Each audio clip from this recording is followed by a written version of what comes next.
E aí, galera, começando.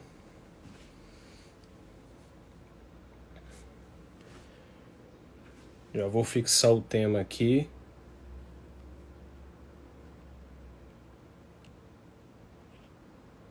Aguardar o Ítalo entrar. Deixa eu ver aqui.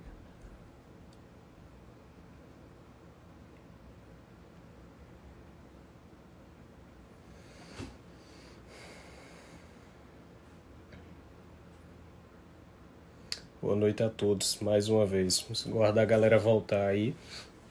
E pra gente retomar aquele nosso tema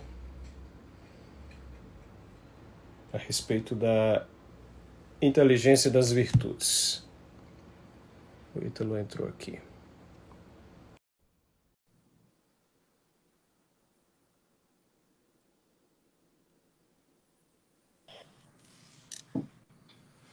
Boa, estamos de volta. Voltemos. Oi, Ítalo, você estava falando quando a gente encerrou na nossa outra live, há tanto tempo atrás, né? Você citou o exemplo da serpente. Eu achei interessante porque o relato da queda lá do Gênesis, né? Ele traz exatamente isso que a gente está falando aqui. Porque a tentação que a serpente faz a Adão e Eva é exatamente a tentação da inteligência para subverter o bem. Então, a serpente tenta a inteligência para subverter a virtude.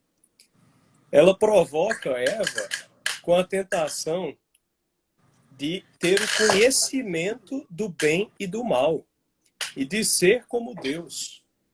Só que o que é conhecer o bem e o mal numa perspectiva divina? Tudo que Deus conhece torna-se realidade. A realidade, ela só existe porque Deus pensa. O que Deus pensa se faz. É exatamente por isso que Deus cria através do verbo. Então, quando a serpente diz a Adão e a Eva, né? Primeiramente a Eva, sereis como deuses. Quando comerdes desse fruto, conhecereis o bem e o mal. Ela está dizendo o quê? Ela está falando exatamente que a subversão da sua inteligência vai fazer com que você crie o que é o bem e o mal. A vida que perde a virtude é precisamente essa vida. É a vida que perde o bem e o mal real e cria o próprio bem e o próprio mal. Então você mesmo decide aquilo que você acha que é bom, aquilo que você acha que é mal, aí você não tem virtude porra nenhuma. Você só tem o seu próprio critério. O relato da queda, ele é ilustrativo do que a gente está falando aqui.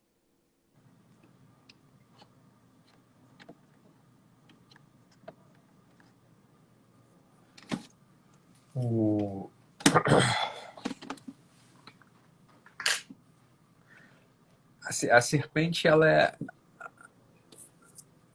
A serpente ela é um símbolo, né? Ela é real, né? Claro, mas ela é um símbolo muito insidioso, né? Ela é um símbolo que volta várias vezes, né? Várias vezes. Então existe um psicólogo que fala o seguinte. Ele fala o seguinte: olha, no fundo de todo homem existe uma memória do Éden, tá? No fundo de todo homem existe uma memória do Éden e um desejo de retornar ao Éden. Isso. E esse é o criador de neuroses. Por quê? Porque o Éden, ele é um lugar... O Éden é um lugar inferior. É uma coisa que é difícil expor em poucas palavras, né? Mas o Éden é um lugar inferior. Por quê? Porque, veja, no Éden existia uma inteligência retamente ordenada. Uma inteligência que, justamente porque tinha uma conexão clara com aquilo que era belo, bom e verdadeiro, né? A inteligência era boa, bela e verdadeira. O Éden era o lugar no qual se vivia, no qual se sentia, no qual se realizava. Tá? E o homem tem uma lembrança deste lugar, do lugar do Éden, do cheiro do Éden, dos frutos do Éden, da dinâmica vivencial do Éden. Uma grande parte das ideologias contemporâneas, se a gente chegar na raiz delas, É isso aí. com vários termos distintos, a promessa das ideologias contemporâneas é o retorno do homem ao Éden. Ao Éden. Ora, É isso aí. acontece que é possível imaginar um retorno ao Éden, não obstante a estrutura antropológica do homem não é a estrutura antropológica de Adão. Não existe mais uma capacidade perfeita de inteligir a verdade e inteligir a verdade e se iluminar com ela. Ver o bem e reverenciá-lo. Olhar a alegria, olhar a beleza e se alegrar. A proposta de retorno ao Éden é uma proposta hoje da serpente também. Né? Da proposta da serpente. Fala, olha, é possível imaginar um lugar sem dor. É possível imaginar um lugar, uma Suécia, um lugar perfeitamente ordenado.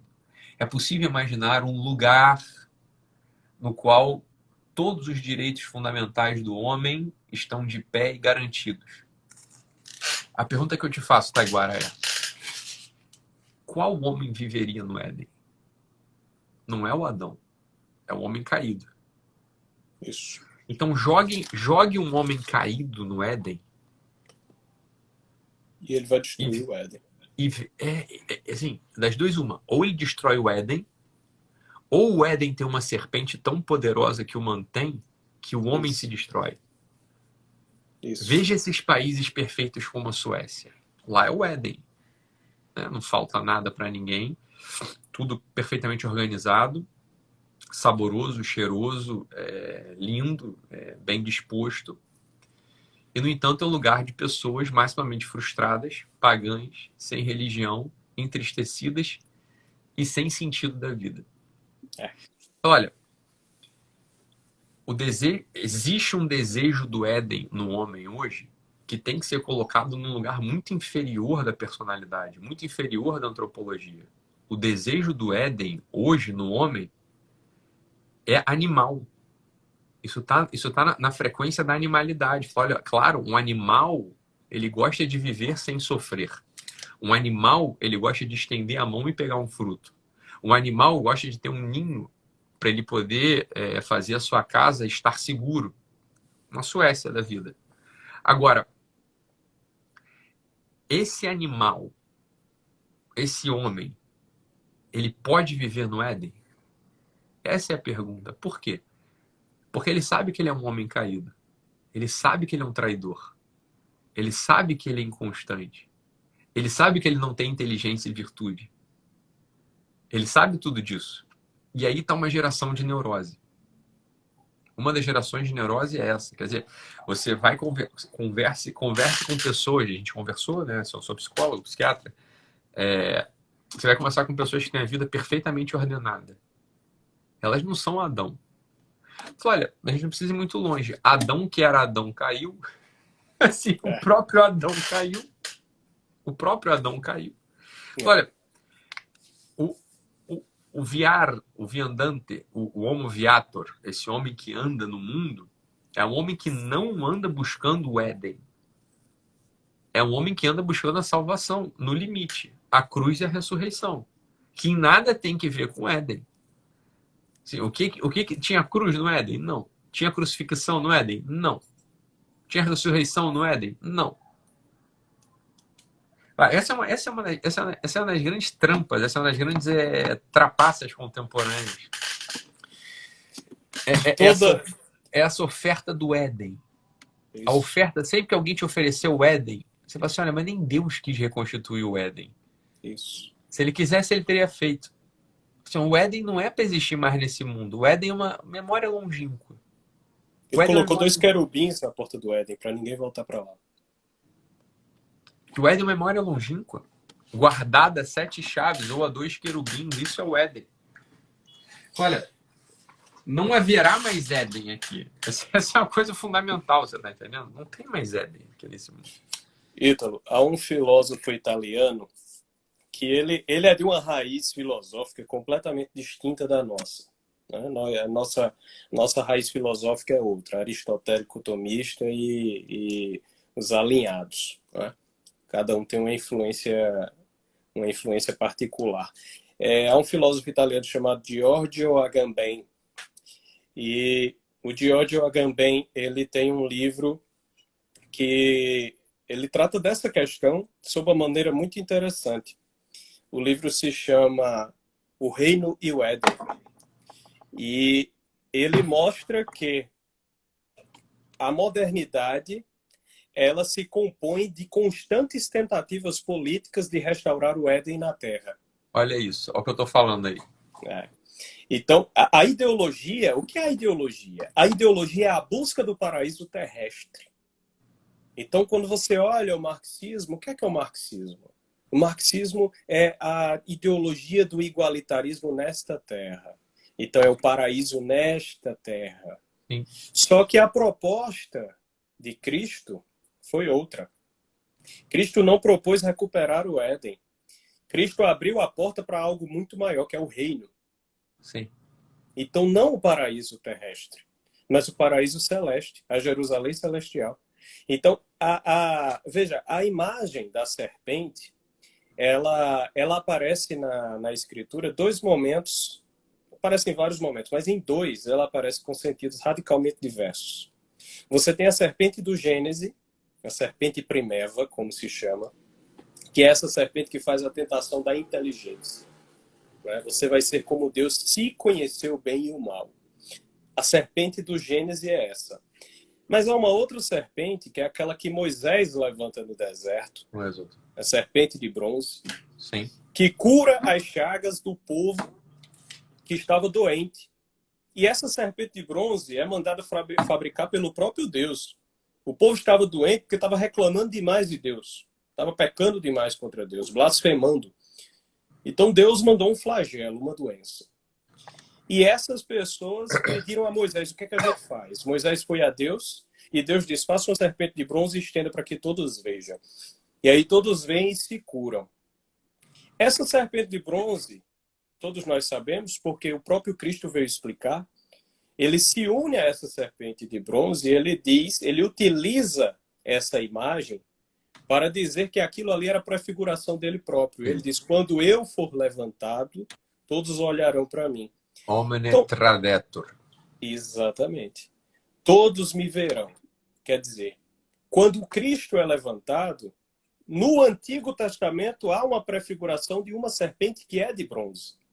Essa serpente, a serpente nova, uma serpente de bronze, que era a prefiguração do madeiro da cruz, ela é uma abertura do reino.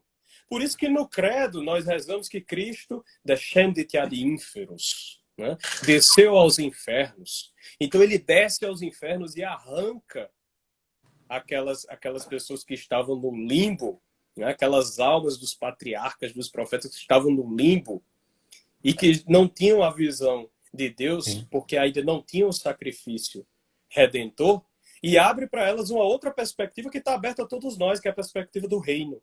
Mas esse reino só se abre à nossa realidade quando nós mesmos nos imprimimos e nos caracterizamos como verbo. Volta para tudo que nós falamos desde o começo. A serpente é a prefiguração do Cristo e Cristo revela o homem a próprio homem. Se nós não nos figurarmos também no verbo, que é Cristo, a gente não tem uma promessa maior, o reino. E aí o que é que a gente vai passar a vida inteira fazendo? Buscando o Éden na Terra. É o nosso Édenzinho, é a nossa mesquinharia. E o Éden pode ser qualquer coisa, como você falou. Existe o Éden proposta política, que é o Éden da ideologia, mas existe o Éden neurose. É o seu Éden, é aquela sua perfeiçãozinha, aquele seu mundinho mesquinho, avarento, né? Fechado, em que você não se abre a Deus, não se abre ao outro, se fecha a si mesmo, se fecha em si mesmo, e aí você destrói a sua própria alma. Com certeza, agora. Com certeza é isso. Né? E é claro que para essa cartilha do Éden, né, é necessário um monte de virtudes. É necessário um monte de virtudes, exceto uma. O amor. Né? Exceto uma, exato. Exceto uma, o amor. Porque, veja, o, não é isso? Não é isso? O amor possível no Éden é um amor não humano. É um amor sem sangue. É um Isso. amor sem sacrifício. O amor sem Né? sacrifício. É um amor sem sangue, é um amor sem sacrifício. Esse é o amor do Éden. É o amor perfumado. Eu imagino, e uma amiga minha me falou isso uma vez, e eu fiquei encantado com isso. E depois eu meditei e falei, não é isso. Ela falou assim, olha, às vezes eu sinto o aroma do Éden. Era uma mística. Uma pessoa de tipo místico. Ela falou assim, eu sinto o aroma do Éden. E na hora eu me encantei com aquilo porque é muito profundo poeticamente, né? E a gente se encanta com certas coisas. E depois eu pensei, falei, olha, é que esse aroma soprado nas narinas, e a gente tem a visão do sopro nas narinas, né? Esse aroma soprado na narina é um aroma soprado pela serpente. Porque o aroma do Éden acabou. Não temos mais aroma do Éden. Não existe mais aroma do Éden. O que a gente tem? E essa mesma pessoa me falava, ela falava de um amor que ela tinha. Ela falava o seguinte, olha, é que esse amor que eu tenho, ele certamente ele é divino. Né? E ela falava do amor em relação a uma outra pessoa, que ela estava absolutamente apaixonada, encantada. Ela falou assim, olha, o amor que eu tenho por essa pessoa é um amor divino, certamente é divino. E era um amor de tipo impossível, era um amor que não podia acontecer, tá? E ela me falava isso dessa outra pessoa. Ela falou assim, olha, o amor que eu tenho por ele é um amor divino, com certeza é divino, porque eu aspiro coisas altas. Eu desejo o melhor de mim para ele. E, e aí eu com uma certa impertinência, Taiguara, própria minha, né? Porque também tenho uma experiência de consultório de anos e alguma vivência nisso. Eu falei, eu entendo. Eu entendo. Eu entendo que haja um aroma do Éden quando você está com ele, haja um aroma do Éden quando você pensa nele. Eu entendo que você saiba que isso vem de Deus de algum modo, né? Porque, é claro, tudo que é bom vem de Deus. Agora, eu queria te fazer uma pergunta e que você não me respondesse agora. Eu queria te fazer uma pergunta. é, Bem, era uma pessoa que estava de fato envolvida com um homem que não era livre, tá? Não era livre. Então ela não poderia tê-lo em regra. Mas tudo parecia maximamente lindo e apaixonante e real, tá, Taiguara? E ela estava absolutamente envolta, e ele provavelmente também estava envolto nessa gaiola chamada Éden contemporâneo. E eu perguntei a essa pessoa, eu falei para ela, eu falei, olha, a pergunta que eu te faço é a seguinte, que tudo isso é divino eu não discuto, porque o amor é bom, né? Porque os bons sentimentos são bons, porque a alegria que aparece no convívio entre vocês é boa, porque, olha, talvez até algo de verdade haja nisso aí tudo, tá? E parecia haver. Mas eu quero te fazer uma pergunta muito clara, assim. E diante da chaga aberta do Cristo na cruz, tudo isso está de pé? Esse aroma segue aparecendo? Esse amor, ele segue se sustentando? Ou há um constrangimento disso tudo que você estava pensando até agora? Ou é um constrangimento disso tudo que você está pensando até agora? Quer dizer, olha, esse amor imoral, já digo, porque era um homem comprometido, era um homem comprometido. Eu falo assim, olha, esse amor que de fato eu não discuto que esse amor seja belo e profundo e real até sob certos aspectos. eu quero que você medite sobre, eu preciso que você medite diante do Cristo, mas não do Cristo pastor que que que abandona as 99 ovelhas para ir atrás daquela que está extraviada, mas eu preciso que você vá pro novo Éden, né, cara? Eu preciso que você vá pro novo, para a nova fundação do mundo. Eu quero que você vá para o Gólgota. Eu quero que você vá aos pés da cruz e olhe para o sangue jorrando na cruz, para o sofrimento até a última gota, no limite, Taiguara, para o sentido último da vida humana, né? Para aquele que deu a vida por todos nós. Eu quero que diante dele você consiga declarar que esse amor é um amor com A maiúsculo. É um amor. Ou não é outra coisa. Não é um desejo de Éden. Esse amor não é um sopro da serpente. Esse amor, ele não é, sendo um pouco até duro, né? Esse amor não é egoísta. Esse amor, ele não é falso. Esse amor, ele não é, por mais belo, por mais, enfim, verdadeiro interiormente que seja, confronta esse amor com o sangue jorrando na cruz, com aquela terra inundada pelo sangue preciosíssimo de Cristo e de Maria. Você consegue declarar que esse amor, ele pode ir adiante. Não naquele Éden imaginário que é soprado, olha, que é soprado pela serpente. A serpente conhecia muito bem cada esquina do Éden. A serpente conhecia muito bem cada aroma do Éden. A serpente conhecia todos os frutos e árvores do Éden. Cada ovelha do rebanho do Éden estava contado pela serpente, né? Agora, eu queria que você confrontasse esse amor aí que você tem com aquela nova árvore do bem e do mal, com aquela árvore que deu o único fruto verdadeiro no mundo, que é o Cristo, que é o sangue do Cristo, né? Com aquele caule, aqueles troncos do qual pende a salvação do mundo, que pende o fruto verdadeiro, que já dá o seu sumo diretamente. Você consegue, confrontando esse seu amor com o Cristo que sangra, você consegue dizer que esse é um amor que é para ir adiante, ou você recua? Você recua diante de uma neurose do Éden e se instala na realidade da vida?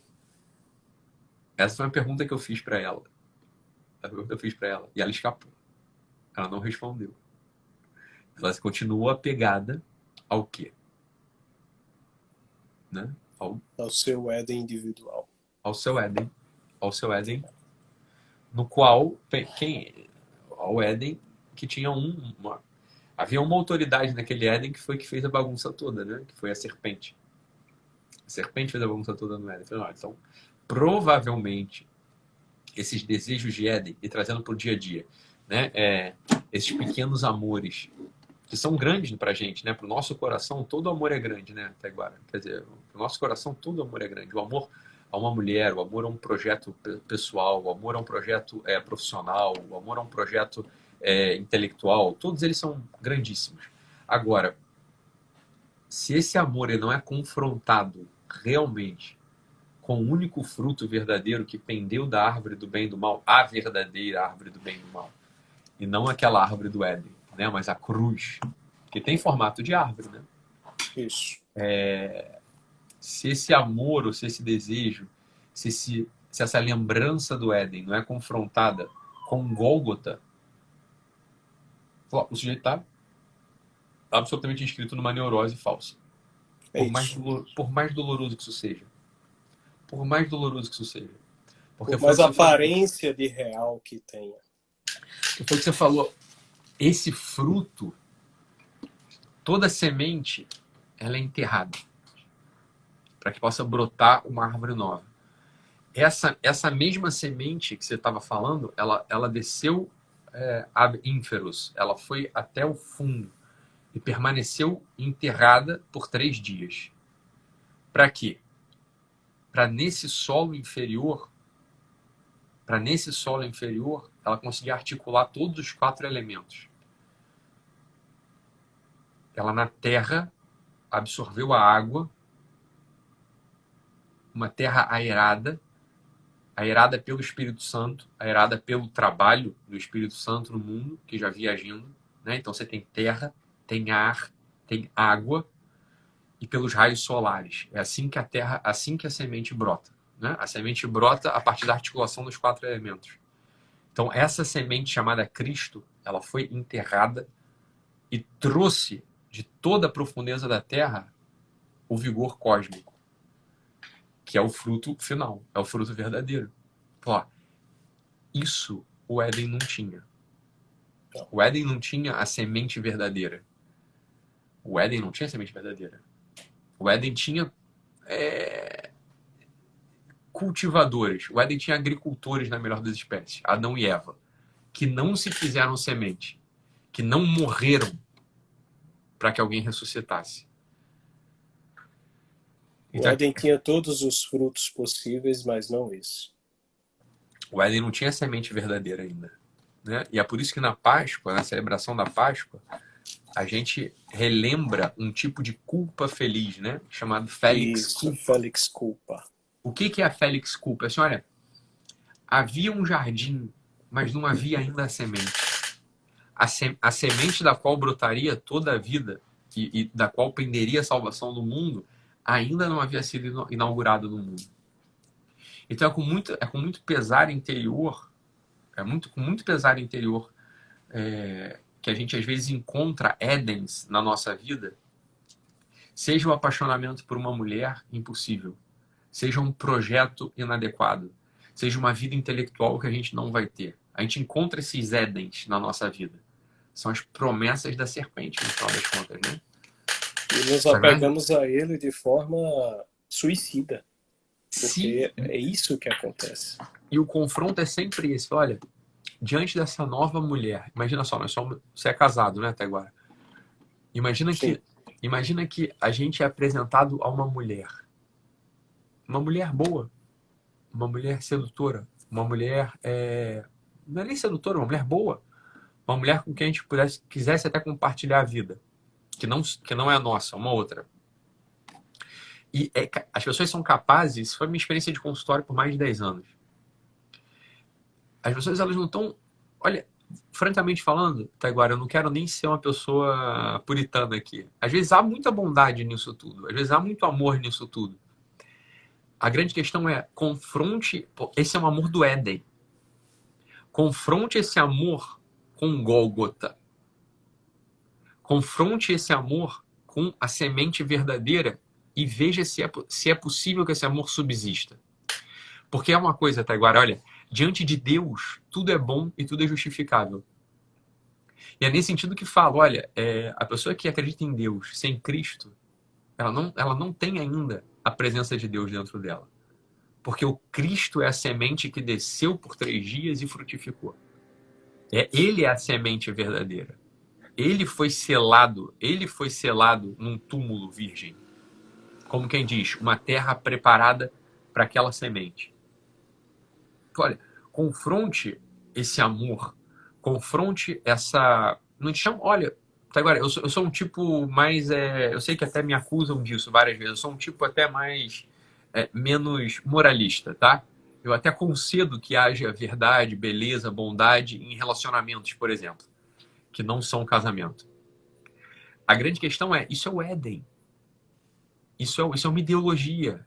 Isso é o Éden. Isso é equivalente ao iluminismo, ao comunismo, ao feminismo, ao globalismo. Isso é um equivalente pessoal, não sociológico. Confronte esse Éden que você está vivendo, porque é um Éden, não é? Os apaixonamentos extraconjugais, por exemplo, são o reflexo perfeito do Éden. Reflexo perfeito do Éden. Só que existe um detalhe na história do homem. O Éden acabou e nunca mais vai voltar. O Éden é só uma memória. Confronte isso tudo com o Cristo, com a chaga do Cristo sangrando na cruz. E veja se você é capaz de permanecer ali, aos pés da cruz. E não num retorno psicológico ao Éden, um lugar onde não havia sofrimento, não havia julgamento, não havia dor, não havia juízo, não havia maldade. Porque essa é uma das grandes ilusões contemporâneas. Isso. O sujeito querer, e é possível ele querer isso, o sujeito querer desenvolver uma virtude no Éden. É que a virtude no Éden é uma virtude sem inteligência, é uma virtude sem amor. A virtude, ela só faz sentido se ela for cultivada aos pés da semente que se enterrou por 3 dias, desceu à mansão dos mortos e ressuscitou verdadeiramente, aleluia. Só ali pode ter virtude. Só assim, colado aos pés da cruz, a virtude pode nascer. E quando a virtude nasce aí, ela já não é mais tua. Ela não diz mais respeito a você. A virtude, quando ela nasce aí, ela é para fora. Ela é uma virtude vicária à virtude do Cristo. Ela é uma virtude que ela comunga da virtude do Cristo. É por Cristo que vivemos, nos movemos e somos.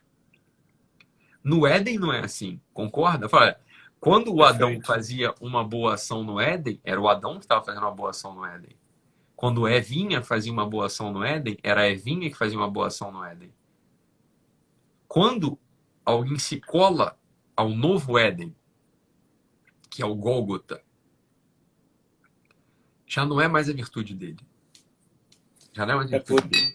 É por isso que Adão e Eva só tiveram o reino depois do Cristo. Eles perderam aquele Éden, perderam. Foram desterrados no vale de lágrimas em que todos estamos. Mas a abertura maior foi ao reino. Nós temos um amigo em comum, eu e você. Eu tenho certeza que nós conversamos muito com ele, que é São José Maria Escrivá. E São José Maria, ele sempre frisava que diante da nossa mesa de trabalho, nós devemos ter isso aqui. Para olharmos precisamente isso, fazer exatamente isso que você disse.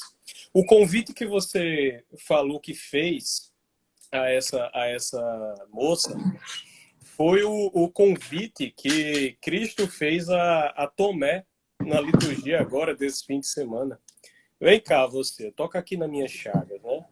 Toca aqui na chaga do meu lado, toca aqui na chaga da minha mão. Olha se eu não sou real. Então, colocar as pessoas, Ítalo, elas seriam melhores se elas percebessem que elas estão sempre diante do olhar de Deus. Nenhum desenvolvimento pessoal é verdadeiro se ele não se coloca diante do olhar de Deus. Quando você concebe que Deus está te olhando, aí você deixa de ser canalha. Aí você vê que não pode fazer as coisas mal feitas. Aí você vê que não pode ser um sacana. Então, esse colocar-se diante do olhar de Deus, colocar-se diante do Calvário, como você falou, é a natureza mesma do desenvolvimento do homem como homem. Se ele não faz isso, se ele não se coloca diante dessas chagas, se ele não se coloca diante deste Cristo, que é o homem perfeito e que convidou a perfeição nele, porque ele é a verdade, porque ele é o verbo, porque ele é o caminho, a vida.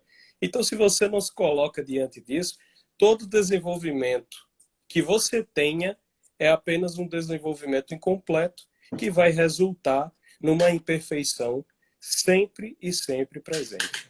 Nunca vai ser uma perfeição real e atualizada que você possa desenvolver e dizer, eu amo porque eu me sacrifico. Como diz nosso Senhor, não há amor maior que dar a vida pelos amigos. Você não é capaz disso, porque o seu desenvolvimento foi só seu.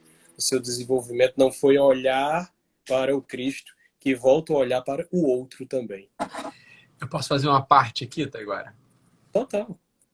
Eu tenho um amigo que eu amo. Ele é um pouco mais velho. Quantos anos você tem, Taiguara? 28. 28. Você é jovem, eu também, né?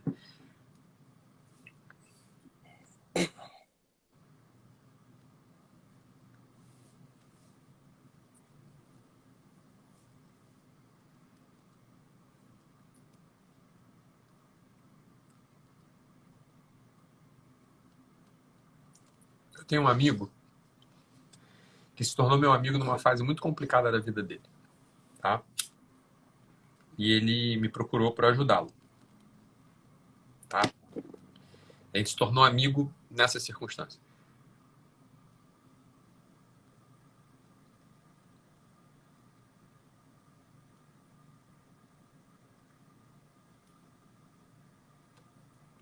A gente se tornou amigo nessa circunstância, ele estava numa fase muito complicada da vida dele. uma fase de revisão da vocação dele. Ele é uma pessoa que tinha entregue a vida a uma vocação específica, tá? E por mil vicissitudes da vida, ele havia decidido experimentar outros ares, para ser um pouco mais brando. E eu só falo isso porque eu amo, tá?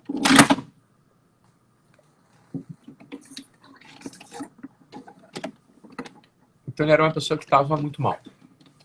Estava muito mal, ele estava muito perturbado.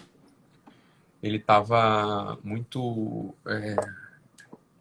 perturbado mesmo, assim, em dúvida com o novo destino dele, mas absolutamente seguro que aquele lugar anterior não pertencia mais, tá?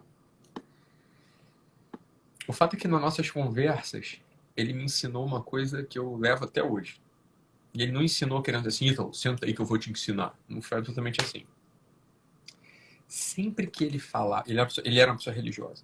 Ele é uma pessoa religiosa ainda hoje, tá? Uma fé muito... Uma fé que ele aprendeu do pai dele. É uma fé muito popular. Identitária. Muito assim, é castiça, muito popular. É uma fé... E ele jamais se referia a Deus.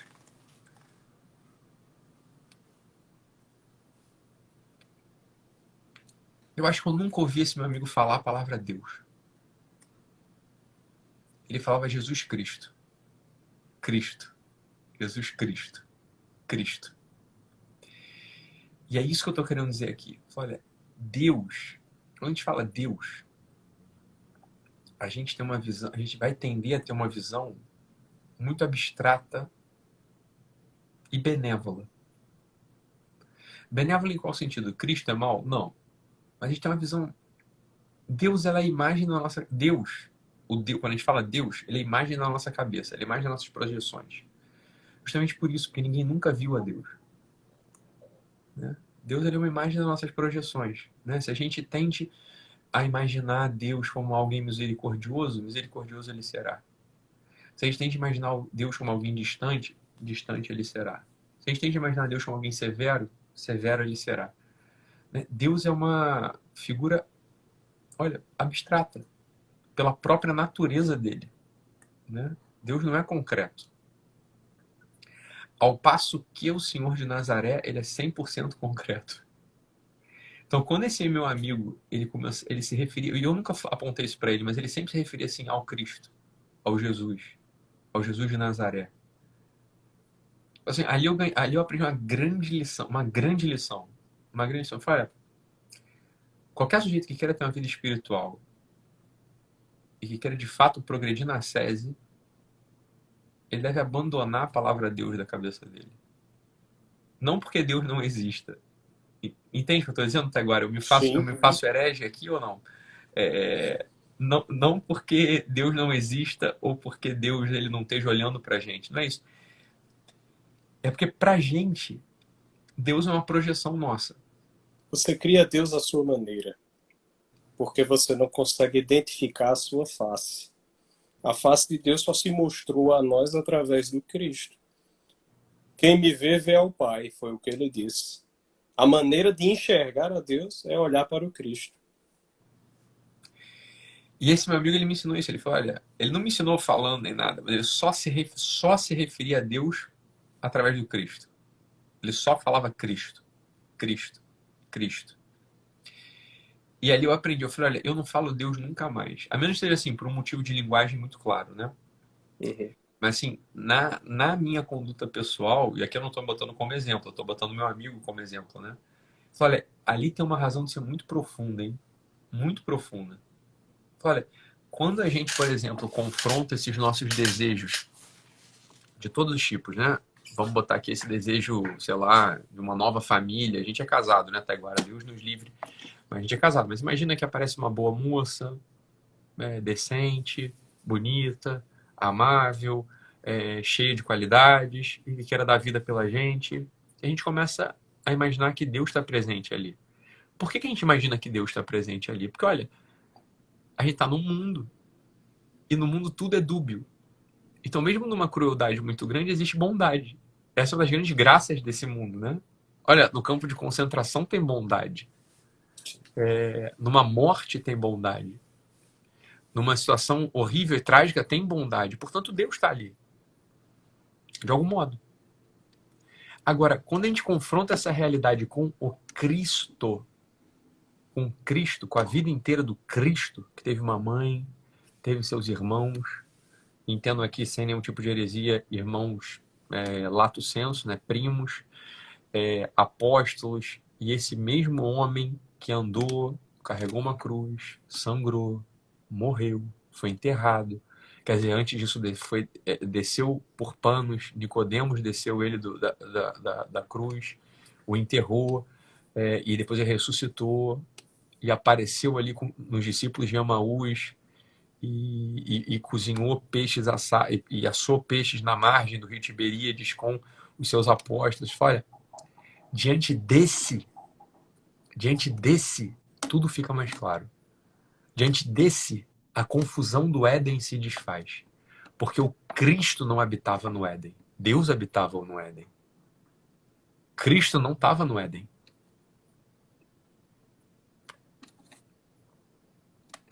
Ainda que já houvesse a segunda pessoa da Santíssima Trindade, ela não tinha encarnado. Exato. Né? Então, quando a gente está diante de dilemas morais, e que às vezes nem parecem dilemas morais, parecem certezas, mas o nosso faro aponta para um tipo de dúvida, o confronto nunca é com Deus.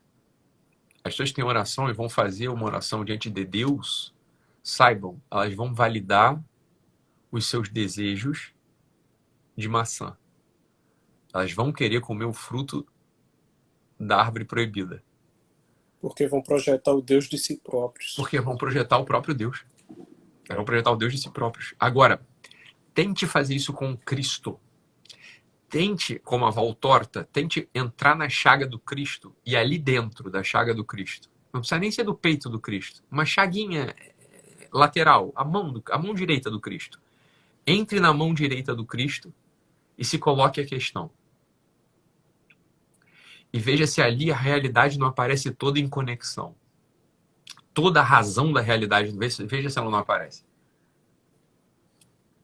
Isso aí é uma pedagogia da encarnação.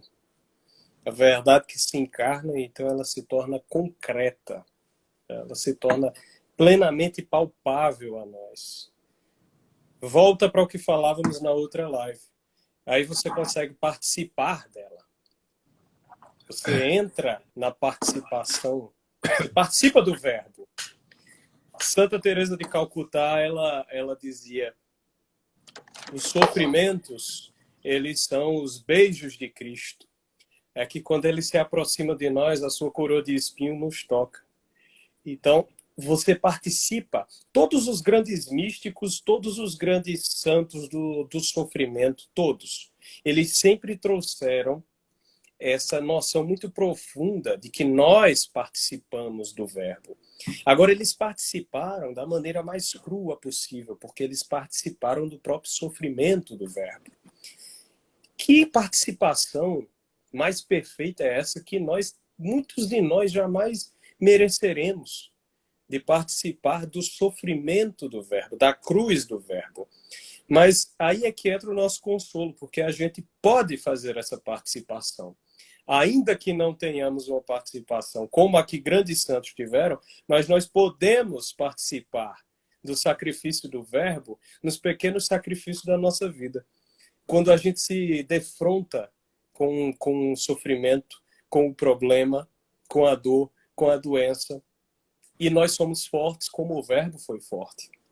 E nós encaramos aquilo ali com amor, né? E abraçamos aquela cruz com amor. Não como um bando de palermas, um bando de idiotas, um bando de babacas que sai chorando, parecendo que o mundo acabou. Não, abraçar com força.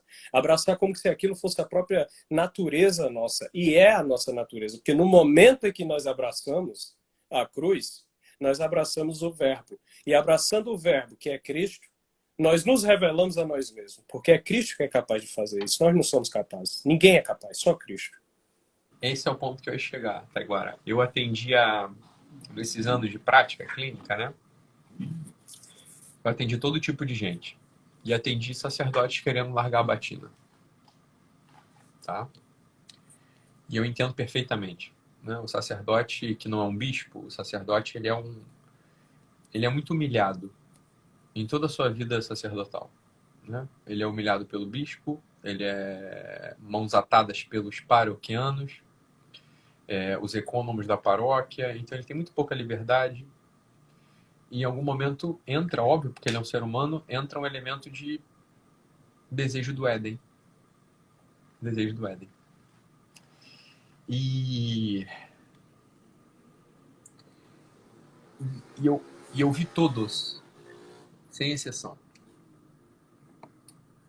fazendo orações ao bom Deus e pedindo para que Deus os mantesse fiéis, para que Deus, né, os reconduzisse ao caminho do primeiro amor. E sessão após sessão, a coisa só desencaminhava. Eles se afastavam cada vez mais da vocação sacerdotal.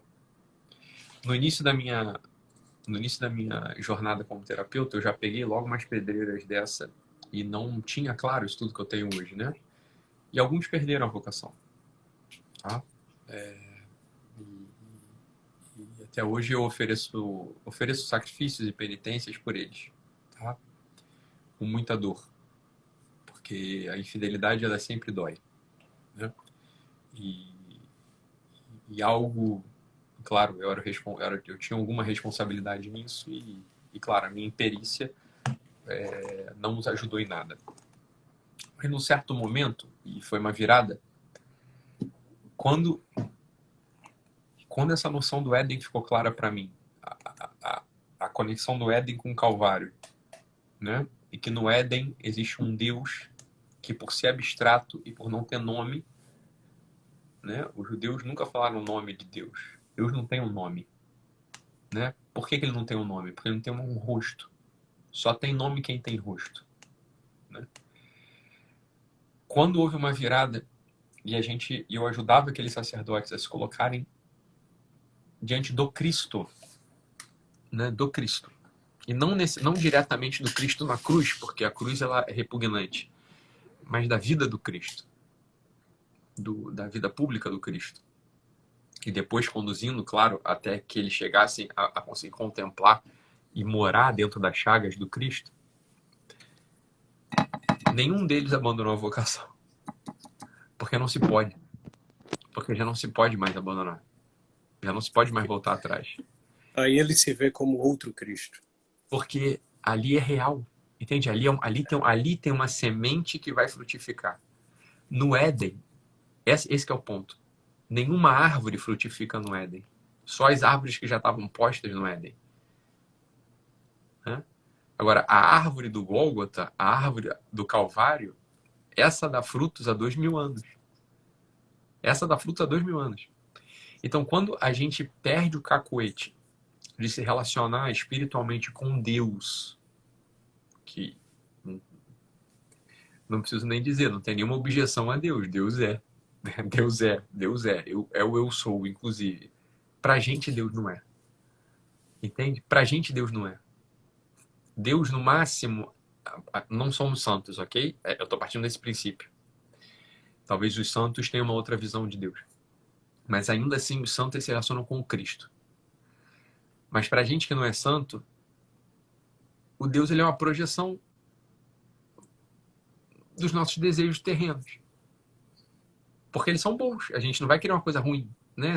Mas olha só, você quer...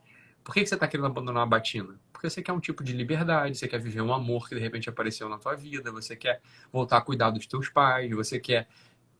São os motivos, né? Por que você quer de repente... Olha, não, eu tenho um casamento com 2 filhos e minha esposa é boa, mas eu já não vou mais encontrar felicidade aqui. Existe uma felicidade que é maior, mais plena, ela promete mais coisas em outro lugar. Tem uma outra mulher aqui que essa sim é a mulher que me completa. Não estou nem falando das coisas baixas, né? Taiguara, assim, só na parte sexual. Mas não, mas tem assim, olha, eu olho para essa mulher e vejo uma vida aqui. Eu olho para essa mulher e vejo que a minha vida vai... Tá. Diante de Deus e no Éden, isso tudo tem uma narrativa que é impossível de se interromper. Entenda isso. Você não consegue interromper essa narrativa. Os passos vão ser claros.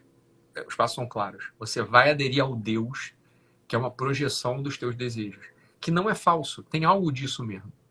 Agora, diante do Cristo, existe uma centralização da narrativa. Olha, diante do Cristo,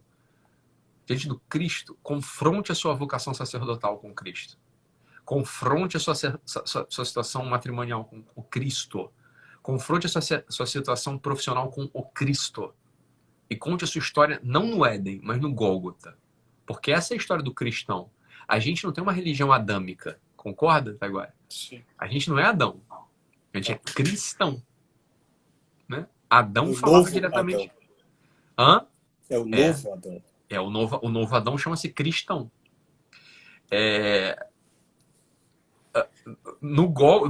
No Éden, Adão falava com os ventos. O vento era Deus, a árvore era Deus, era tudo Deus. Falou, olha, nesse mundo, tente encontrar a Deus diretamente na árvore sem a mediação do Cristo. Você não vai conseguir. Ou alguém consegue. Né? Para uma ilação assim, sentimental. Você não está encontrando Deus, você está encontrando o teu sentimento ali. Olha como Deus é bom. Não, você está falando o seguinte, eu estou sentindo uma coisa boa no meu peito. Né? Eu estou olhando o mar e vejo Deus. Fala assim, calma. Eu entendo o que você está dizendo. Não está de todo errado. Mas você, de fato, o que você está vendo é o mar e uma sensação boa de pertencer a algo sólido. Agora, cadê o Cristo aí? Porque provavelmente o Cristo está pedindo o seguinte, pode ficar aqui mais um pouquinho, mais 3 segundos. Agora levanta e vai servir alguém. Porque já deu. Você já deu. Você já está contemplando o mar há muito tempo. Você já está contemplando essa boa mulher, esse bom homem que você encontrou, que não é seu marido, há muito tempo. Agora levanta e se aproxime. Se aproxime da minha chaga. Se aproxime dessa cruz que deu o fruto verdadeiro, que é a semente que vai fazer brotar a vida no mundo. Não é? O desejo de Éden, o desejo do Éden, ele é real dentro do ser humano. Existe um desejo do Éden no ser humano. Agora, o Éden não vai voltar. E no Éden só está Deus, um Deus abstrato, que nem Adão conseguiu aprender e viver diante dele. Né? O Moisés precisou ir lá e encontrar a face de Deus e contar para os judeus quem era Deus. Agora, para a gente, existe um Cristo. Diante do Cristo, confronte esses desejos de, vou botar entre aspas, tá, Taiguara? Perdão, de amores verdadeiros até, de abandonos de vocação verdadeiros até. Quando se confronta tudo isso com a semente que é enterrada e volta 3 dias depois com ramos de vida, torna-se impossível a traição biográfica. A traição a um homem, a traição a uma mulher, a traição à vocação sacerdotal. Porque o Cristo, ele pede consistência. O Cristo Ele é a consistente. vida. Porque ele é consistente. Ele pede a vida. E a vida, ela só aparece quando ela está atada à videira. Quando ela está atada à videira. Que é o próprio. Que é o próprio Cristo. Isso que o Ítalo está dizendo, pessoal, o Deus, primeira pessoa da Santíssima Trindade, Deus Pai, só se revela na segunda pessoa da Santíssima Trindade, no Cristo. E as pessoas, elas são um Deus. Então, as pessoas são um Deus. As pessoas, as 3 pessoas da Santíssima Trindade são um Deus, um e mesmo Deus. Mas nós só conseguimos encontrar isso através do Cristo que se mostrou. Talvez por isso aí, Ítalo, para advertir já em relação a isso, foi que Cristo disse que quem ouvia, via o Pai. Porque ele mostra essa face do Pai. É só nele que a gente encontra. O homem decaído não é capaz de encontrar Deus senão de forma enviesada, ou daquilo que São Paulo diz, eu vejo como se fosse um espelho, não é? Um espelho manchado. Mas só em Cristo é que eu vejo face a face. Só no Cristo é que eu posso realizar esse ideal de homem perfeito, desenvolvido que todos temos. O homem novo, como nós falamos desde o começo, que abandona um homem velho. Por que São Paulo diz isso? Por que São Paulo diz abandona o homem velho, reveste do homem novo? Pelo conhecimento. Não é? Porque é conhecendo essa verdade, conhecendo esse verbo, que você é capaz de abandonar esse homem velho do Éden e se revestir de um homem novo que está aberto ao reino que nos conquistou Cristo.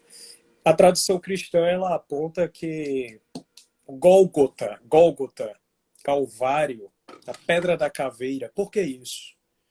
A tradição cristã diz que é porque lá, naquele monte, abaixo daquele monte, está enterrado Adão. E Cristo, o novo Adão, se finca como árvore justamente naquele monte pedregoso, justamente naquele Gólgota, a Pedra da Caveira. Não é? Isso é uma mostra para nós. Nós só abandonamos esse homem velho, nós só deixamos esse homem velho para trás, nos revestimos do homem novo, quando nós buscamos ao Cristo e nos fincamos nele. Só que Cristo é a verdade. Cristo é o verbo.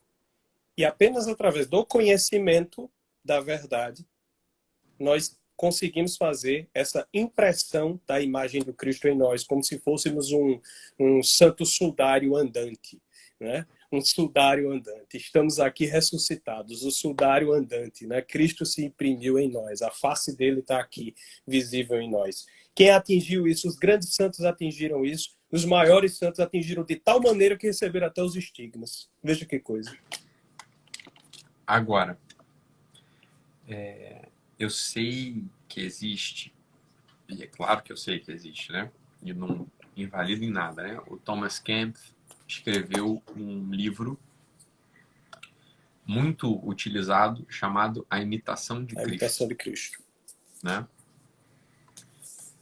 E ainda que o próprio apóstolo Paulo falhar, sede imitadores de Cristo, o próprio apóstolo Paulo fala uma coisa pra gente que não é para passar despercebida. Ele fala o seguinte, olha, é que para vocês é muito difícil imitar Cristo. Então sede meus imitadores. E eu estou imitando Cristo. Isso, então, isso é uma coisa. Isso é uma coisa importante para a gente falar, por quê? Porque eu vejo muita gente boa querendo imitar ao Cristo. Querendo imitar o Cristo.